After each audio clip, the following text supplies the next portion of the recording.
प्रस्तुत लघुकथा ग्रामीण पृष्ठभूमि पर आधारित है। लघुकथा का शीर्षक है ज्ञान का रिसाव। सौरभ की इंटरमीडिएट कक्षा की परीक्षा बीते 1 सप्ताह हो चुके थे। उसके प्रश्न पत्र बहुत ही अच्छे हुए थे। अब जब तक परीक्षा का परिणाम नहीं घोषित होता उसे छुट्टियां ही छुट्टियां थीं। इन छुट्टियों में सौरभ ने अपनी बुआ के गांव जाने की योजना बनाई। अगले दिन वह सुबह की पैसेंजर ट्रेन से बहुत दूर देहात में अपनी बुआ के गांव रामपुर आ गया। सौरभ को अपनी बुआ का गांव बहुत अच्छा लगता है। नदी के कगार पर हरे भरे बगीचों का दृश्य तो जैसे उसका मन मोह लेता है। रामपुर में अपनी बुआ के यहाँ रहकर वह 6वीं से 8वीं कक्षा तक पढ़ा भी है। उन 3 सालों में गांव के सभी लोगों से उसकी अच्छी जान पहचान हो गई थी। शाम हो चुकी थी।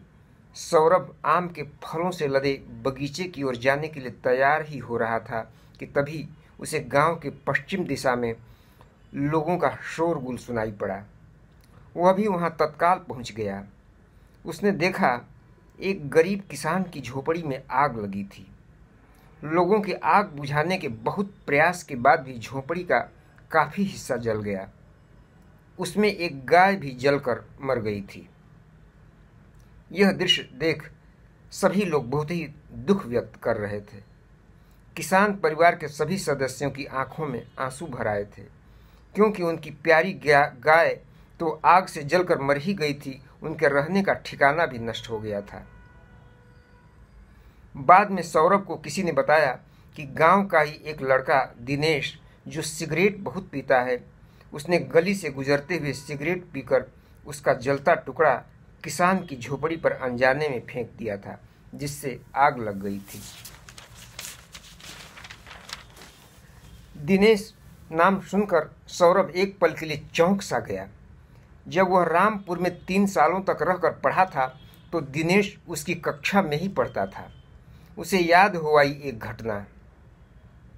8वीं कक्षा में उस समय बोर्ड की परीक्षा हुआ करती थी। उन लोगों की परीक्षा का केंद्र दूर कस्बे के एक स्कूल में पड़ा था।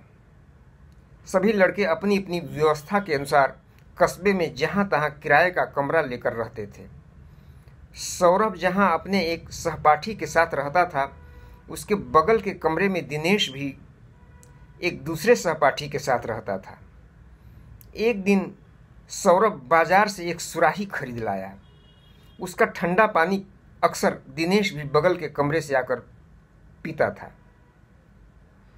एक दिन जब दोपहर के समय सौरभ गहरी नींद में सोया था, दिनेश चुपके से उसके कमरे में आया और सुराही से पानी उड़ेल कर पिया।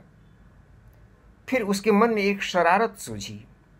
वह सुराही उठाकर अपने कमरे में ले गया और उसके पेंदे में कील ठोंक कर छेद कर दिया। तत्पश्चात सुराही को यथास्थान सौरभ के कमरे में रख गया।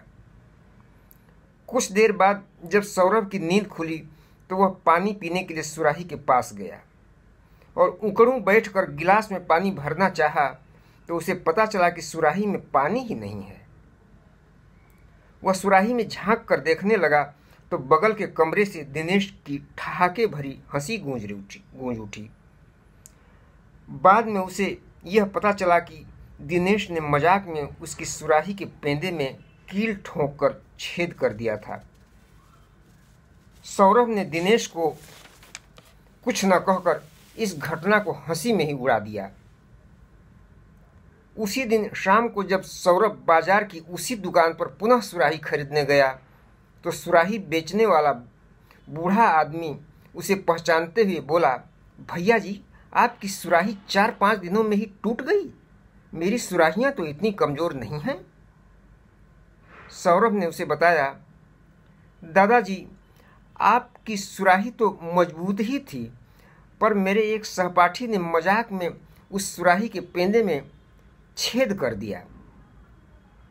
यह सुनकर वह बूढ़ा आदमी बोला, वाह भैया जी, यह भी कोई मजाक है।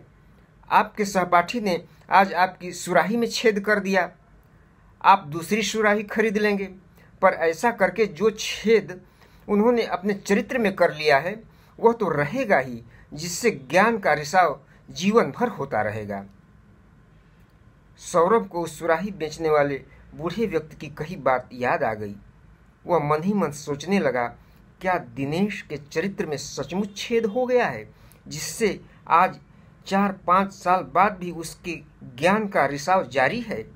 तभी तो उसने अनजाने में सिगरेट पीकर जलता टुकड़ा किसान की झोपड़ी पर फेंक दिया।